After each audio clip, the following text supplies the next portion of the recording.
চাঁপাইনবাবগঞ্জের 53 বিজিবি কর্তৃক ফতেপুর সীমান্ত হতে 2 জন আসামিসহ ভারতীয় ইয়াবা আটক।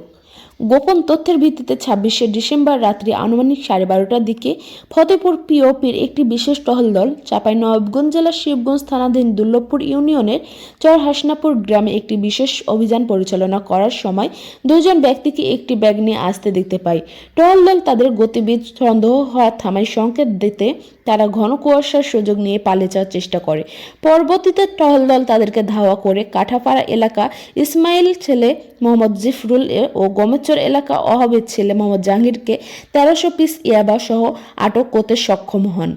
আটককৃত আসামিদের বিরুদ্ধে যথাযথ আইনানুগ ব্যবস্থা গ্রহণের নিমিত্তে জব্দকৃত ইয়াবা সহ শিবগঞ্জ থানায় হস্তান্তর করার কার্যক্রম প্রক্রিয়াধীন রয়েছে।